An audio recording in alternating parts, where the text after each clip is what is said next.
Hello, you're watching MicroLive. In today's programme, we follow judo and superstars champion Brian Jacks and his family as they comb the shops of beautiful downtown Croydon, looking for the perfect home micro, if such a thing exists.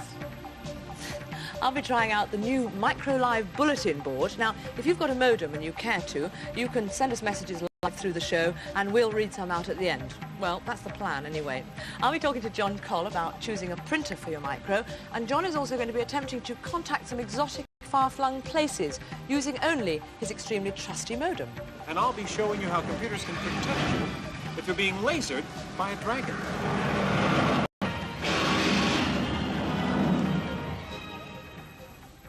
Welcome to our new monthly series, the only live computer programme on television.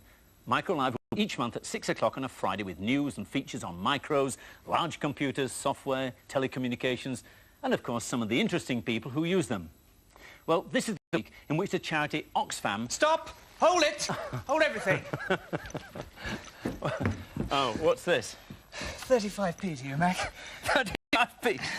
I haven't got any money. Well, as Can I we're pay you sharing... later? Well, I think so, as we're sharing the same birthday. MicroMart, what's it meant to do? Well, it's meant to sell new and used computers and computer and related products. So it's the magazine of the junk market of computers? Oh, not junk. Oh, really? Any good bargains in it? Well, have a look through. There's plenty. Really? IBM PC and printer. Unused, unwanted gift, quick sale. Wonderful. Do you want Your it? phone mic. Well, I should do that now if I were you. He's got some good friends, hasn't he? Certainly. Well, thank you. Thank you.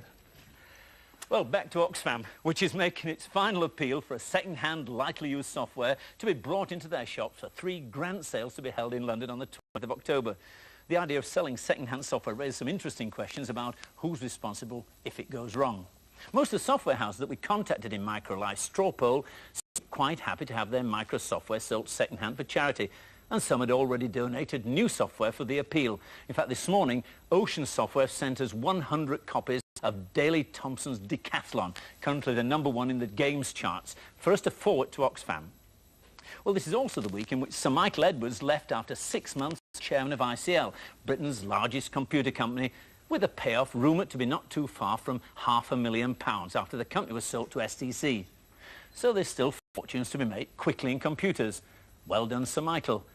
And we just heard the news that British Telecom is raising their prices by 2% and minimum phone box charges 10 from next month to boost their £1 billion profit. So there's money in the phone business too. Well done, British Telecom. But we've had lots and lots of letters here, some using old technology. They come in envelopes and are delivered by hand, and some by electronic mail, with all sorts of comments and suggestions. On this series, we're giving you an opportunity to write to us while we're on the air through a bulletin board. Well, a bulletin board is more or less exactly what it says. It's a way of you being able to send messages to this computer and also be able to read messages that are stored in the computer itself. It's a Tandy TRS-180 and it's connected into the telecom network by this Dacom 300 baud modem. And it's using TBBS software, which stands for the breadboard software. We've had a bit of trouble with it one way or another today, but we've been rehearsing it all day. Haven't we, Lesley? We have, and I'm now about to rehearse it in public. I'm just dialing in. I'm not sure whether we can afford this call with that news from British Telecom, actually.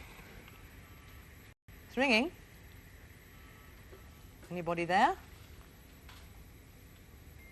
Yeah, I've got a high-pitched whine, so that means that the call's been accepted. Place the receiver in the modem. I've got a green light. Press return. Look at that. Welcome to MicroLive. First name, right. Lesley, L-E-S-L-E-Y. Lesley. It's Last name. over here. You're terrible at spelling. Never mind, we are fully operational. It was working. Well done, Lesley. The problem with this bulletin board is that only one person can be connected to it at one time, just like your home telephone. So if you do dial in and get an engaged tone, please ring off and try again later. The number for the duration of this programme only is 018112468. And good luck to you. The first 10 people to leave message on the system will get this amazing MicroLive T-shirt. Wholly and absolutely valuable. I want one. It washes beautifully. Does it really? Well, it certainly won't fit me. Well, each month we'll be having a film story from our American reporter, Freff. He seems to get all the best jobs. For this first programme, he's been to Hollywood. One of the most popular tourist attractions in Hollywood is the Universal Studios Tour, a chance to see behind the scenes of a major feature film studio. And when you tire of that, there's always this.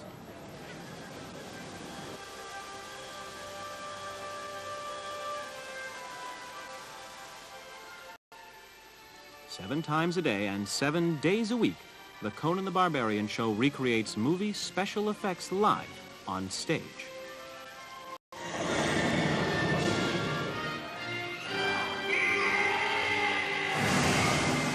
The effects are spectacular and often dangerous, from laser beams to explosions, and including an 18-foot-tall computer-controlled dragon called Ashley, who appears at the climax of the show.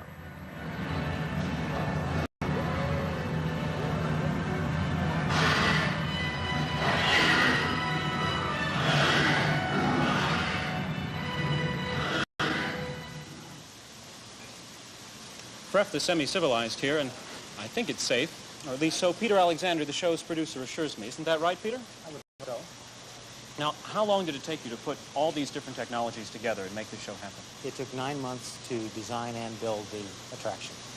And what controls it all? What keeps it functioning all the time?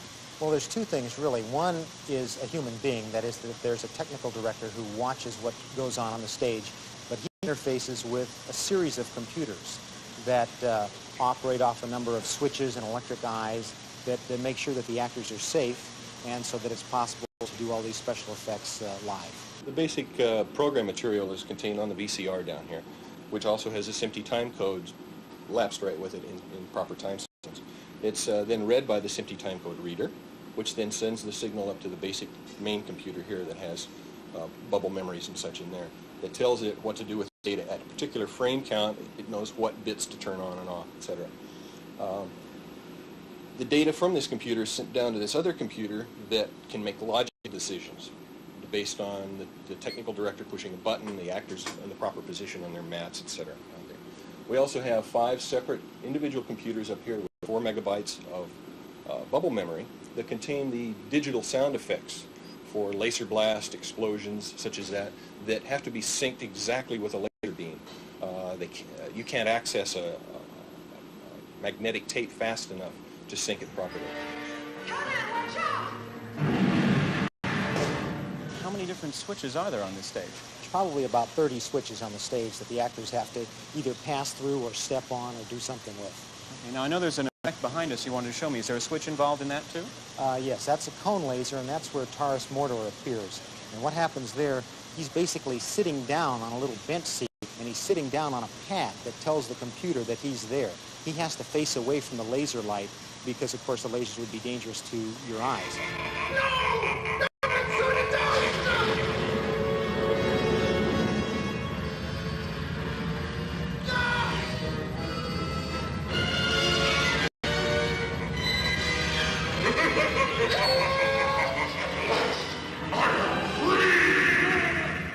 Now, what's going to happen here? This is the moment in the show where Taurus Mordor turns Callias, who is the good wizard, to stone. And what he does is he comes out and he comes to center stage, right where we're standing, and he steps this button right here. And that tells the technical director that he's in the right place and he's not going to get hit by the laser beam. Meanwhile, Callias gets on a turntable and he hits a button that says, "I'm safe." Then Taurus Mordor will take this staff here and he's going to break an invisible beam. It's an electric eye that's fired off of one of the braziers right over there. And he'll put the staff up and break the beam. The laser beam will fire, and the pyrotechnics will go off, and Callias will have been turned into stone.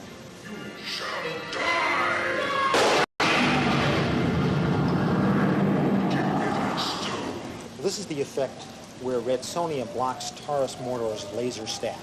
And what she'll do is she will take her sword and bring it down and hit this pedestal, and that will activate an electric eye, which is right back there in this little chair here, and that fires a laser from a brazier down there where Taurus Mordor is standing.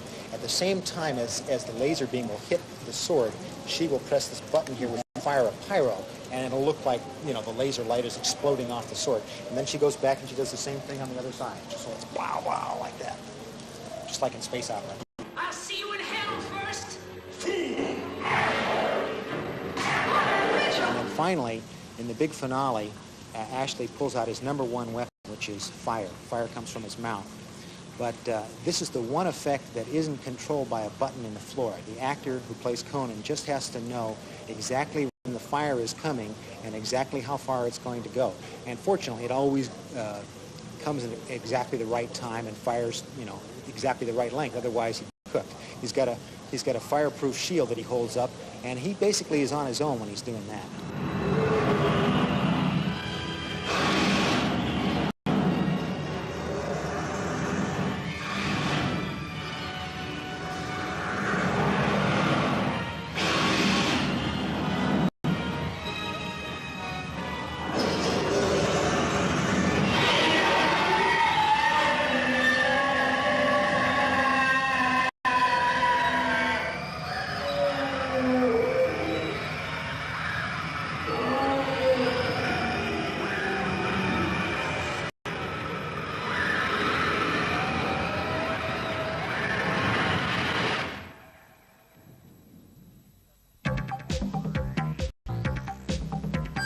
One of the most useful extras that you can buy for your micro is a printer. But if you're thinking of getting one, have a listen to what John Cole's got to say on the subject first, because I found that there is a bewildering choice, John, and I wouldn't know where to start to break it down. Yes, it is bewildering. There are two main divisions, that is dot matrix printers and daisy wheel printers. And we'll have a look at some dot matrix ones first. This one over here is a little tiny dot matrix printer, £99, but its disadvantage is that it uses special paper. I'd call it loo paper. It's not very pretty, Very is it? similar, not perforated, but about the right size. It is special in that it's thermal paper, and you have to actually heat it up to make it turn black.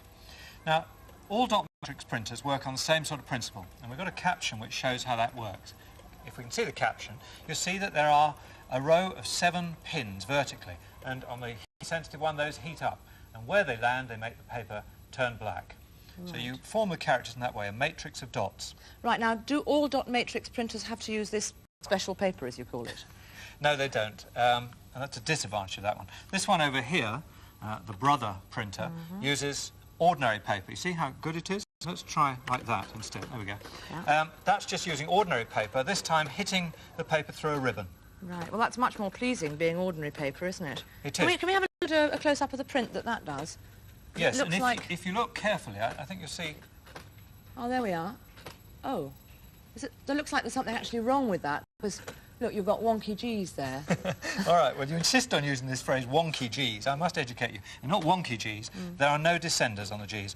The letters like G, J and Y, which ought to go below the line, don't manage it, because there are only 7 pins. And if you want to print things below the line as well, you need 9 pins. Can you get the extra pins? I mean, can you buy them as an attachment? So do it yourself. That's a serious question. No, afraid not. No, so that's a characteristic that you are lumbered with. Absolutely. With that. It looks like a typewriter. Can you work it as a typewriter? You can. You can pull the interface out here and then just use it as an ordinary typewriter. Right. Now, but will these two dot matrix printers fit up to any computer?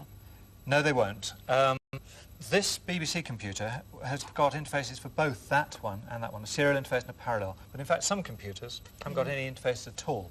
And probably the most important thing, if you're going to buy a printer, I would say, is to go into the shop with your computer and physically see it working. It's terribly important. Then, grab hold of a bit of wire that the sales guy is using and take that piece of wire out of the shop.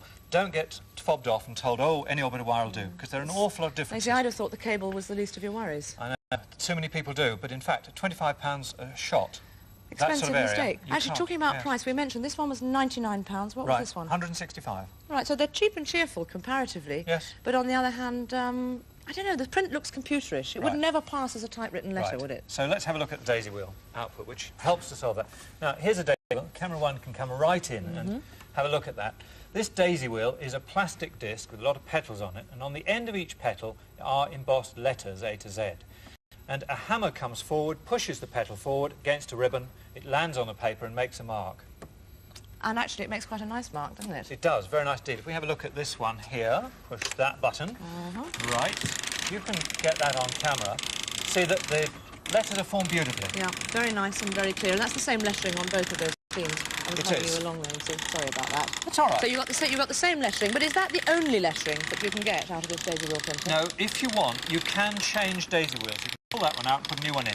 And that's not a screwdriver job, that's just... You take the lid off, circle around inside, Yeah. but you don't change daisy wheels in the middle of a sentence. You can change it in documents. So you can change It's a bit of a nuisance. Yeah, and what about underlining, things like that? Can you do that? Yes, you please? can underline if you send the right commands to the machine. And to send the commands, you need things called printer drivers. That's a bit of software which fits in the computer and sends the right codes to the printer. Are all computers and printers well catered for with printer drivers? No, that's another major problem, and that is that if you go for an obscure printer, you probably won't find a driver. But if you go for Olivetti's or Epsons or something like that, well-known printers, then you'll be able to get printer drivers for them. Well, something like that, Mac. Not exactly. I was about to say you've got to stick to the main road. I think we're mixing our metaphors slightly here. Never mind. Right, hang on. What I wanted to ask is the price on these two daisy wheels. Okay, £3.80 and £9.25. And what do you get for the difference? About twice the speed. So you really need to know what you want your printer to do. Because if you Awful don't lot of need the money. speed, it's £400 down the drain. Right. On the other hand, if you want the good lettering, it seems to me you're better off with a daisy wheel, yes? Ah, well, yes, it's not, unfortunately, as simple as that. It used to be, a year ago, daisy wheels were the marvellous thing and dot matrix pretty grotty. But if you have a look at this one, this is a dot matrix printer, and I don't know if you can see on camera, but there is some very, very high quality print out there. Probably not close enough. No, that is almost superb. letter quality. Right. Yeah, and lovely, lots of variety, a different print as well, and underlining. That's right. So you've got all sorts of bells and whistles, and for only £500. Best of both worlds. Very attractive indeed. Yeah. Still Yes. £500 though, it's a Right. good price. That's an Epson. Yeah. Good printers. Here is another Epson at about £300, and it's a smaller version of the other one, it's the RX80. Beautiful printer. You can not only do high quality text, but you can also do screen dumps. And you can... Sorry?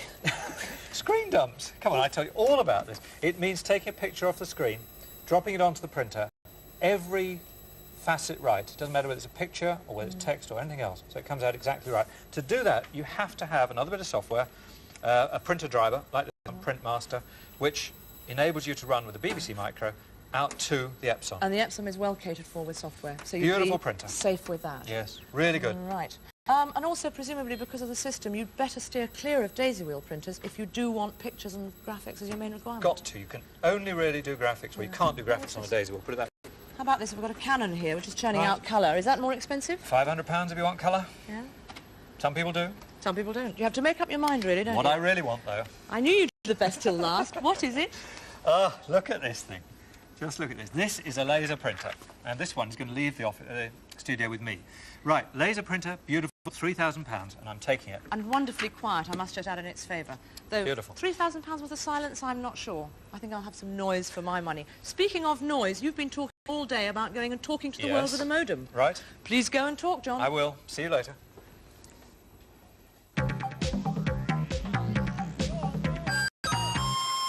This is good going from Brian Jacks.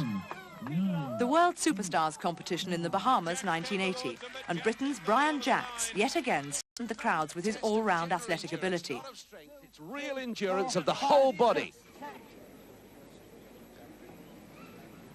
And he makes it, yes, locks it. Big smiles all round for Brian Jacks. Supporters absolutely delighted. Now Brian runs his own business, giving judo exhibitions throughout the country. Julie and I have decided to buy a computer, but we've looked in all these different magazines. We've got hundreds of magazines, and we're just not too sure what to buy. I've found that, having looked through one of the magazines, that there's at least 60 different types of home computers on the market, and we're just not too sure what to buy. We're really confused. So what we'd like to do is we'd like to go around to the shops and have a good look and see what we want. But basically, I believe that we need something that's going to help Philip, our young lad, in his schooling and so on, and something that's also going to help Julie with her typing and to do the office work for me. Croydon seemed the most obvious place to try, since it's nearby and there's a variety of good stores to wander around. We were surprised at the number of computer shops we've opened there in the last few months. But we decided to start with a shop we know well, Smith's in the Whitgift Centre, which now has a large computer department. What now? Because this is completely new to me. First you hit the escape key, like that, to get the text. It's just a standard tape. It takes about 10 minutes. So. That's a really ugly thing, isn't it? This It one, is. it's enormous, isn't it? Yeah, you get sort of hard disk, that sort of size now. So my wife would go berserk if she saw the size of that. So What if, would that print out on there? Yes, it will. Because the idea is I'm interested in for letter writing. Except good things on that one. Is it loaded yet? It is still loading. Cool. That's Yeah. that's one drawback with the Commodore. Ages, isn't it? It takes ages. Julie quite liked the look of the BBC Micro. Yeah, the thing about the BBC is quite an expensive computer, but there's an electron. It's expensive, is it? Yeah.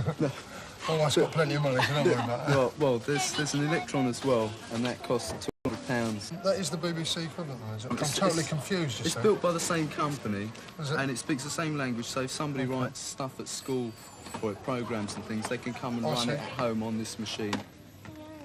Okay, bye-bye. Bye-bye. Philip! At the local department store, we're totally sport for choice, but we did manage to see a demonstration on the Atari. Okay. Right, if we press E, we can edit the text. Right? There's some text in there already. This is a demonstration, etc. Okay. If we want to change a word there, press Control, cursor key, and type in. What's this that Philip's playing with? This is actually a touch tablet for use with an Atari Artist program. Atari Artist is a bit like this word processor, but it's for pictures. To actually change the program, just take this cartridge out here, place this one in. My word, that was quick. Yeah, right, and there we are. How much does that cost? That program with this touch tablet is £70. And the actual machine? The machine is £250. So they're all extra, everything you These buy are is all an extra, extra? according to what you would do. By now, my brain was hurting more than my feet. It seemed that each assistant had his own favourite computer. This made it difficult to make an objective choice. That's a tiny one, look at that, look. Well, that's the Sinclair Spectrum.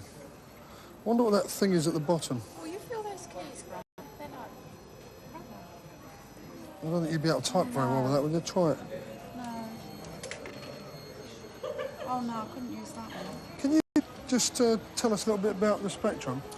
Well, the Spectrum has been out for quite a while now, so there is a fair degree of software available for it.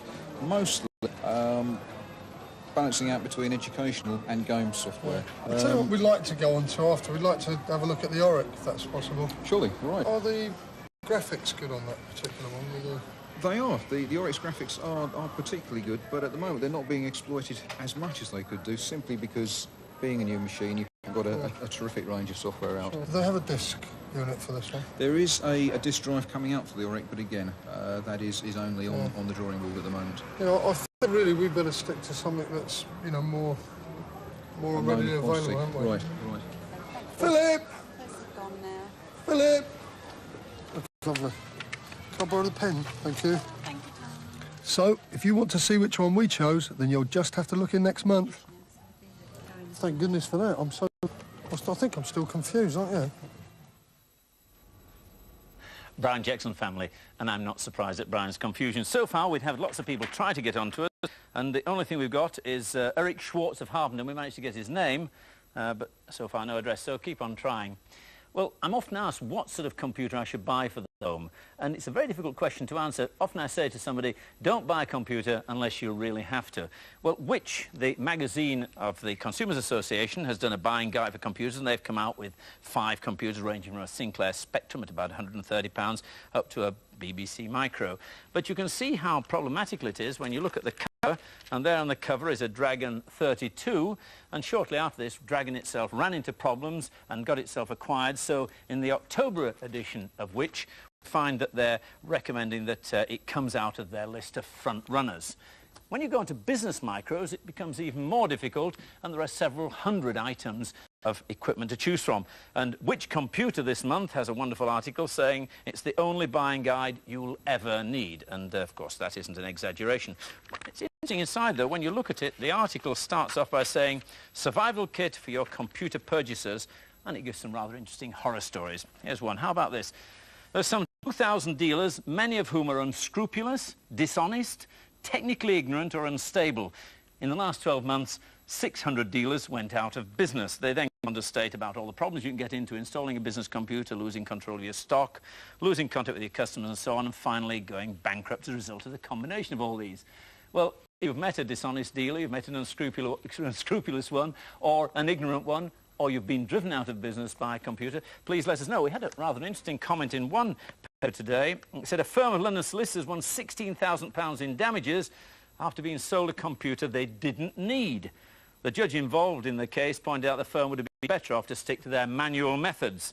As somebody's pointed out, it's rather like finding you guilty of manslaughter if you sell a motorbike to a teenager who hasn't got a licence and the first thing he does is take up and drive into a tree.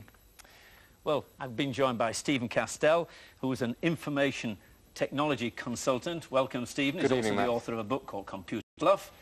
What's new, Stephen? Well, Mac, I've been looking at so-called smart cards and laser cards, memory cards. This one is the Drexon laser card made from a substance called Drexon, made by the Drexler Corporation in the States. Data can be stored in it by a photographic process rather than an electronic process, so it can be read by a low-powered laser. And some of us are predicting that this kind of card will be the computer product, personal computer memory device of the future. This beauty stores about 2 megabytes, that's about 800 A4 pages of text. Obvious applications, software distribution, electronic publishing, that's manuals and textbooks, and of course, perhaps a complete medical history of a person could be kept on one and you could keep it with you.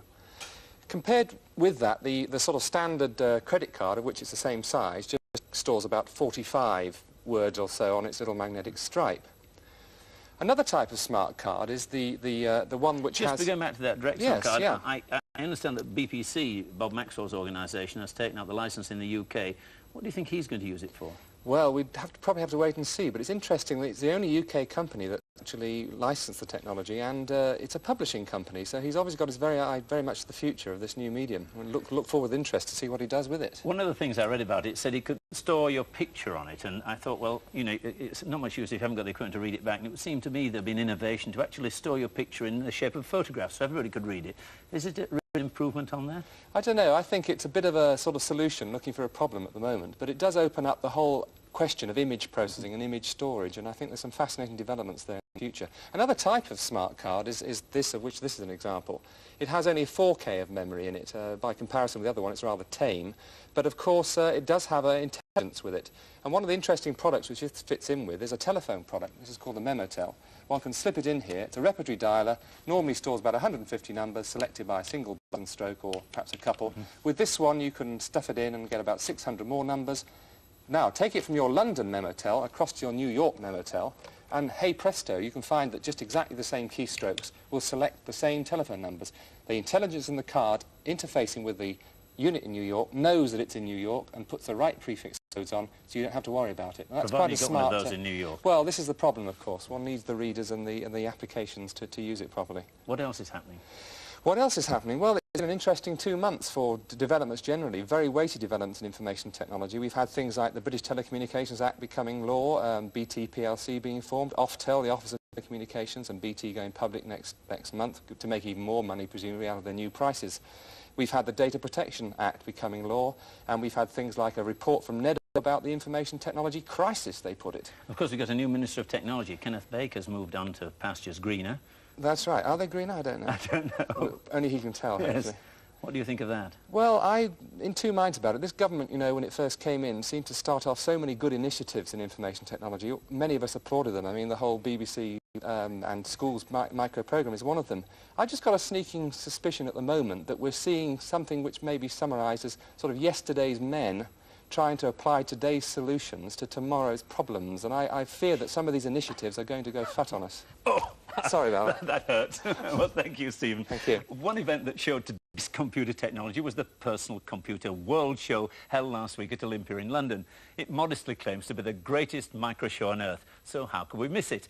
Yeah, well, they've had the highest technology on the planet, but as we plugged in our lights, we fused the power to Apricot stand for 2 hours. Sorry, Apricot. Here's Lesley. I don't know whether the PCW show is really the greatest micro show on Earth, but it was certainly packed the day I was there. And showing me some of the things which particularly interested him was journalist Chris Palmer. You dragged me to the apricot stand. Why? Oh, primarily because it's British. Well, that's a good enough reason. What else? Well, it's the new apricot portable. Unfortunately, you still need a mains point to plug into. Yeah. And it's worth actually saying that the monitor over here is an addition which you can make to the system. Ah. The portable part is this bit you see So here. you have a liquid crystal display which would everything a standard monitor. Yeah, I mean, you can use it as that. You don't need the monitor. So it's this and this. And am I right in thinking there's no other wires apart from the main sleeve? Certainly. The keyboard itself communicates with the main part of the computer via infrared in the same way that your TV or video controller would. Well, that makes it very neat, doesn't it? Yeah. Right. Another nice factor about this is the mouse. This one has actually been primarily designed to be used handheld, and it's also infrared controlled, so you can move about the room or your desk while you're using it. Or sit in an easy chair. Or sit in an easy chair. Now tell me about this liquid crystal display. Well, this is one of the biggest liquid crystal displays that's yet become available on any computer. The same sort of display you'd get in a watch or a calculator, only much, much bigger. So it means that you have a usable area to work on the screen. Now this is more my level. Yes. I like it. Colours and shapes, but great for kids. Yeah, absolutely ideal for kids. What it actually is a touch-sensitive pad which interfaces into the major micros.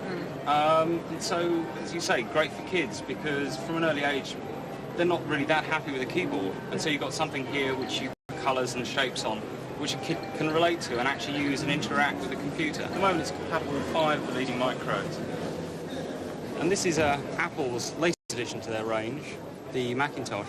And what I wanted to show you is a rather wonderful piece of software that's running on it, which is a visual database. What do you mean by that? Is there pictures of houses instead of words? Yes, I mean, what they've done is, obviously your visual senses are a lot stronger than looking at words or numbers. So if we put the information on that particular house there, we point to it and press the button and it marks that house, and we ask it to link. Yeah. So it's now going to link through to some more detailed information on that house. Say you're interested particularly in the size of the living room. So once again, you point at the living room and it would highlight it there on the screen, and you now ask for info on the living room. And now it actually comes up and it says, right, the living room is what you're looking at. It's 200 square feet. It's got 2 closets and 6 windows.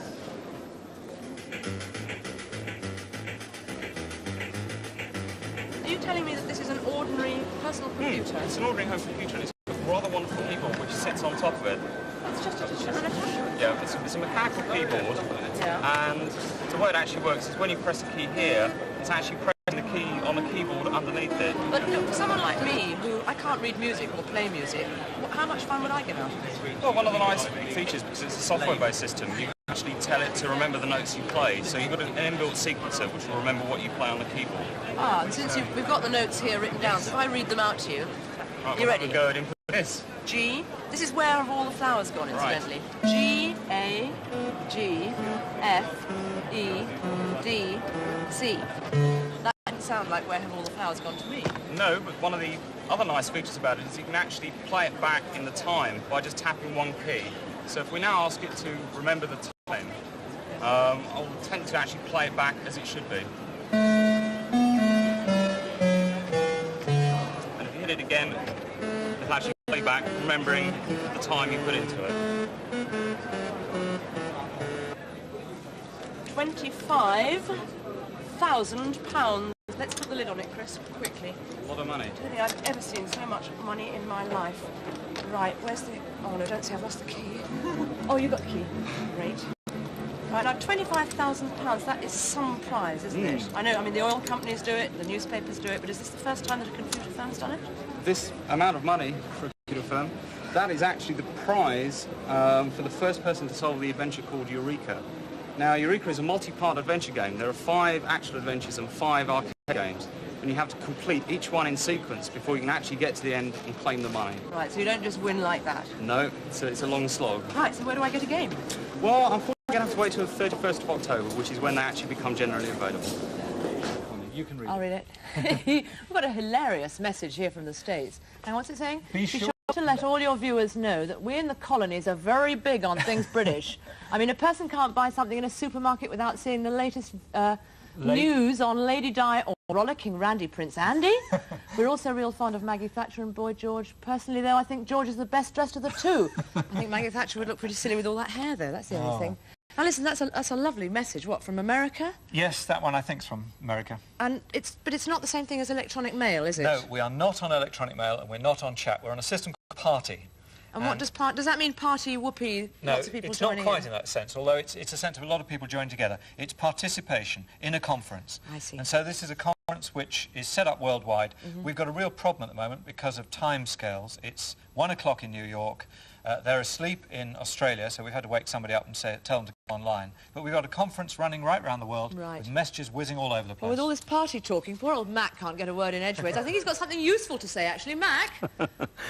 Well, thank you, Lesley.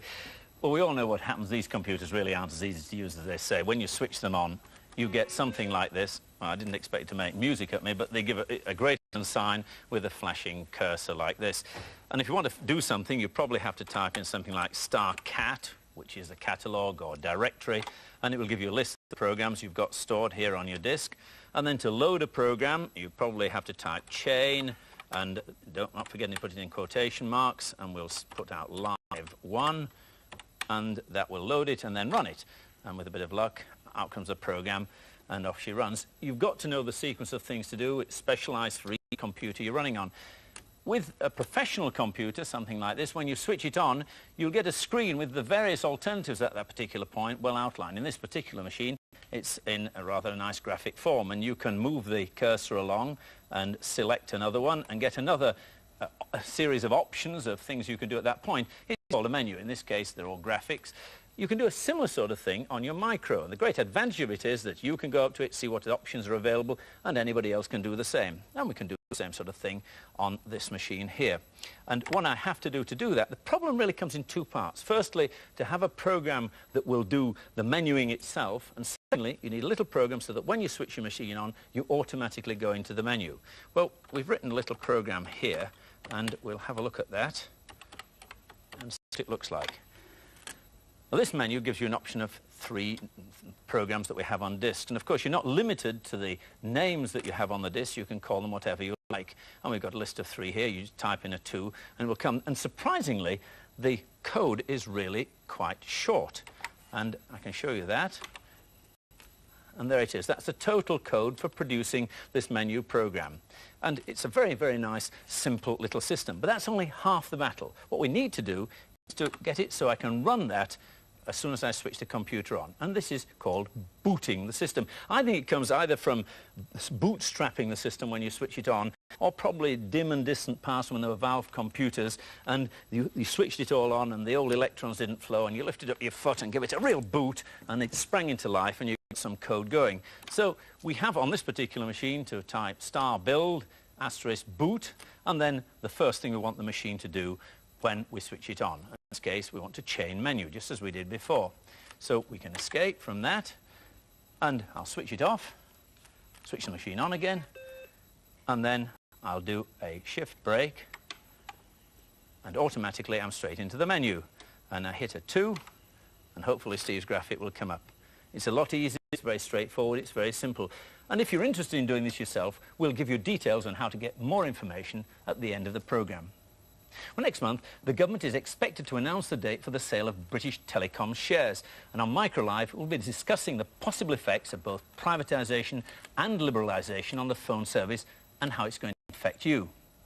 Freff will be reporting from America on the breakup of American Telephone and Telegraph, the company that at one time had a virtual monopoly of the phone service in the US. And we'll be doing parallels between there and here. While he was filming in the opening to that story on Madison Avenue in New York, unknown to him, I was also in town. Until then, we'd not met, just seen each other on television. This is what happened on take 3.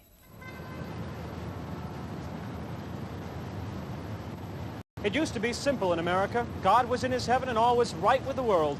IBM made computers. AT&T, American Telephone and Telegraph, made telephones.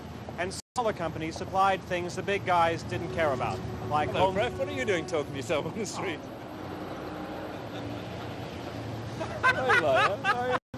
It's a pleasure to meet you, Mac. Good to see you after all this time. You know something? I've only seen an electronic replica. You're a lot realer in real life than you are in television. Yeah, you've got more depth too that way. And hot and breath and everything. You're wearing a tie today. Yeah, it's good, isn't it? That's That's filming this, I thought for New Those York. sons of bitches are filming this. you sick, twisted, deviant producer, you. I thought you'd like it. I just came over for the day to see you. Oh, and they said you're talking here in the middle of Madison Avenue. I should come over and say, how are you doing, Freff? And how did you get such a daft name anyway? Well, actually, it was a nickname when I was a kid. I was madly in love with this girl in high school, see? She was gorgeous, but she thought I was cute, which is not I wanted. Anyway, we started doing these guerrilla theater routines, and she gave everybody names. It's all very complicated. She gave me the name Freff, and I discovered it was a good name for artwork. And I understand in the telephone book it's I am Freff. No, it's just Freff. Oh, boy, the places it does, the things it does to computers around here. I am our Freff to the telephone company because they took the M off Mr. I am Mr. Freff with no space to the electric company, and I am Mr. spelled out Freff to MasterCard. It's very strange. So what are you going to do for the program? What interests you? All kinds of things. I'm working with computers now for years, okay, but in a small way, and I've changed my life with them. I'm fascinated in seeing the way they're changing other people's lives, because when I bought mine, people thought I was some kind of alien. They said, computer, that's very strange, isn't it? In fact, I had to drive 40 miles out of the city to buy one because there were no stores in Manhattan then. There must be 50 within 100 yards of here. Damn close. Very, very close to that, yes. Are people using them in the home in Manhattan? Yes, more and more. You get a lot more things with microprocessors in them, of course. Microwave ovens, refrigerators, everything's got something. I mean, they'll have ballpoint pens with microprocessors sooner or later to help tell you when you've misspelled words. Are you using some of the bulletin boards we talked about on that live show we did? As a matter of fact, one of the things I do here in New York is I'm co-chairman of an organization called the Centauri Users Group, which is Centauri is an Apple-based musical instrument, a computer digital synthesizer. And just last night, we organized our own bulletin board just for the 50, 60 members in the New York area to call into New Jersey, leave software, leave programs, new sounds, new samples, compositions, just, for the call. And how many people are phoning in now? Well, since we only opened it up today, I'll find out when I get home. What sort of advice do you give to young kids when they're buying their first micro? Well, save money. Things are changing so fast, and the power of computing is coming down in price and increasing in quality so rapidly that what they should do is look at what they'd like to do, something that will do that, no more, no bells and whistles, just exactly what they need, because in a year they'll have a better scope on what they really need and be able to spend their money more wisely. I did see a Sinclair ZX80 at $36. It must be just about down to the price of a paperback book. It's probably getting to the point where it's, I'd say in 6 months you'll probably be able to buy one for the cost of shipping it from me. It's great to see you, great to be with you. It's a pleasure to meet you. Coming out to dinner tonight? Absolutely. I wanted to know something. Can we change jackets here? I was wondering if... Oh, come on.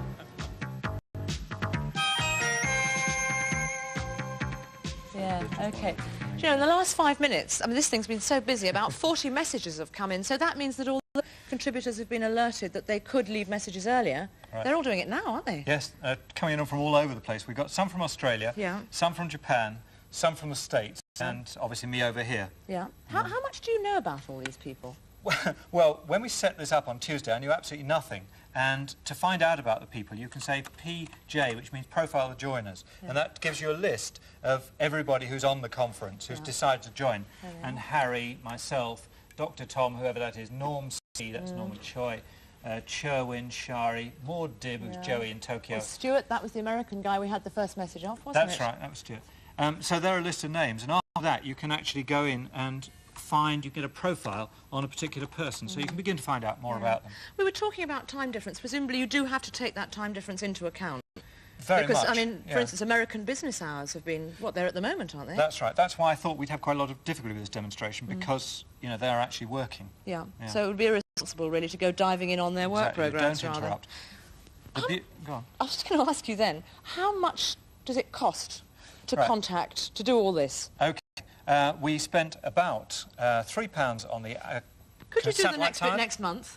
I will, certainly. I think we've got to stop now, because we've been so busy talking around the world, we're going to leave poor Mac with no time to talk with people around the corner. Right, local.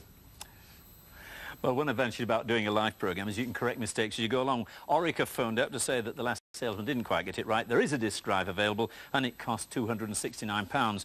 And we do have some messages that have come through. Good evening to all at MicroLive. Suggest you emphasise this is a 300 baud system, which is important. Hello, Mum and Dad, and hello to Michelle. Good luck to all at the Beeb. I think that means everybody. Greetings from Basildon iTech Computer Club. This is a great idea. Let's see more of it. Oh, I like the idea of that. Hello, Mac. Great programme. That's good. I like that. Hello, Micro Alive. What a load of old rubbish. This is my last one. He put a more of Lesley Judd, or I shall turn off my set. Is that clear? I like that. There's another one from Daisy Wheel. I'd like you and Leslie to come for dinner with me. You're making them up. Come on, can I have my messages, please? Can I have my messages? Yes, you can. There's another one. I'd like you all to come to dinner with me and my boyfriend, Hugh Manfactors. You like that? That's a pretty good name, isn't it? It's an absolutely brilliant name, yeah. Yeah, they live at Disk Drive. And they live at Disk Drive? It is. I bet it's a very, very long number as well, Mac. Yeah, it is. The brother's called Icon, and they're going to an Indian takeaway. by Mr. Ram Chip. And the guest personality is Dot Matrix. Dot Matrix, that's okay, actually beautiful. Okay. Well, from next week, the MicroLive bulletin board will be open all the time, but there will be a new phone number. It's 01 579 2288. 579 2288. Now, if you want more details about anything on the show, there are a number of ways to obtain it. You can, of course, get information from the bulletin board itself, or you can write into an address which we'll give at the end of the programme for some programme notes. And if you're on Telecom Gold, then you can find all that information by typing info BBC One, and you can also send messages to us on BBC 100, and you can find us at Prestel, page 80,000.